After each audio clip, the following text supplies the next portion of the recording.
making Sunday supper. I wasn't planning on doing a video, but then I thought, I bet the kids love to know how to make this, so let's bring you along. We're doing chicken parmesan. It's not a hard dish. People think it is, but it's really not. So sit down, grab a coffee, and let's get going. What I've got is skinless and boneless chicken breast. And because I wasn't planning on bringing you along, I'm sorry, I've already removed. I buy mine with the bone in. It's cheaper, and I've already removed the bone. I'll catch you on a different video on how to take that off. I got 3 of the little chicken tenders out of my breasts, and I'll just fix those up at the end, and we can cook them up and then just stick them away in a freezer banked meal and save those for another day. The bones I also put into a baggie and into the freezer, because when I get a collection and Andy's like, Peggy, you got way too many bones, then I'll make some bone broth. So I've taken the bone out, and you don't want them really thick, so I've sliced the breast in half, kind of like a heart, a little butterfly, like a butterfly pork chop. And then I placed it between some parchment paper, and that's what you caught me doing when you came in. You just want to pound it down a little bit just to take some of that thickness away, right? So, I mean, I kind of killed it for the show. What I'm going to do is I have a pie plate with flour for dredging. What I've done is I've seasoned it with my garden basil, some parsley, some garlic powder, and onion powder. I didn't put salt and pepper because that's probably going to come down the road. So I'm just going to dredge. That's what you call it when you put your meat in the flour. Technical term. I call it coat it evenly with flour. Season it to suit your palate. I'm big on that. And then in this dish, because I've got 3 big chicken breasts and these 3 tenders, I've got 3 eggs in here beaten lightly. Gauge the amount of flour, breadcrumbs, and egg that you are going to use by how much meat you're going to be using. I err on the side of too much as a rule.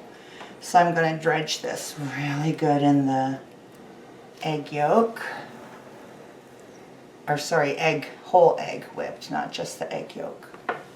And then, over here, into the flour. I'm just going to do it lightly, or breadcrumb. You can make homemade breadcrumbs. You can use store-bought Italian seasoned breadcrumbs. Regardless of what kind I use, I always add some seasoning, some extra flavor to the layers, right? Now, some people will throw this back in the egg and then back in the breadcrumb again, but I'm fine with the coverage I've got. And then just set it over here. I've got 2 more to do, so I'm going to get those done, and then I'll catch you back over at the stove.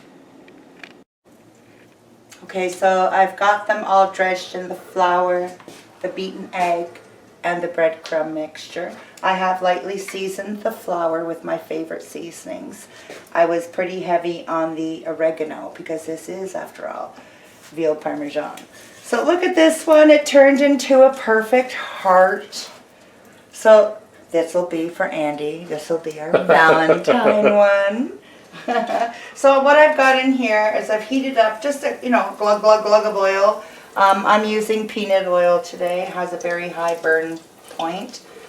So I just got it on number 6. Got the oil going good. I'm going to turn it down to 5. I'm going to give it 3-4 minutes per side. And then what I'm going to do is put it on my paper towel. I'm going to drain it for a couple of minutes, put it back on my baking sheet in the oven, which is preheating right now to 425 degrees. And I'm only going to put it in for about 15 minutes. I'm getting way ahead of myself. This is where you would preheat your oven, okay, to 425 when you put your first piece of meat in. And it's going to go for 3 to 4 minutes. I'll flip it. It'll be lightly brown, so that'll be 6 minutes per breast. So And then with the 15, 20 in the oven, that's good. So I'm going to bring you back when that's all done. All right? Okay, so I've got them all browned. It was about 3 minutes per side, just like I thought. And I've got my little chicken tenders over here. That'll be put away for a nice lunch for Andy on another day. So, you can use a marinara, you can use spaghetti sauce, you can use pizza sauce, whatever you're happy with. I'm using our canned tomato sauce, and I just quickly threw it together. Thickened it a little bit and added some seasoning to turn it into a nice marinara. That's why I like leaving it like a sauce. I can just make it so versatile. Some people are skimpy, some people like lots. We like lots of sauce. I'm not going to go skimpy. There we go. I'm not going to put it on my chicken tenders. I'm only going to let them cook for maybe 10 minutes. And then I'll pull them out of the oven and let them cool before I freeze them. These are going all in the oven for 425 degrees for 15 minutes. Right now I've shredded some mozzarella cheese. If you've got the mozzarella ball, oh, fancy, you can just slice it nice and thin and put them over top of here. Once it's melted, not too many are going to know the difference. Try not to buy the cheese that's already grated, okay? When I grate my cheese and I've got, oh, too much, so I quickly wrap it and throw it in the fridge. When I go get it again, it's clumped together because it's fresh cheese. When you get cheese from the store that's already being shredded, they don't want it to look all clumpy and unappetizing in the bag, so they use a product to keep it from sticking together. Read your ingredients.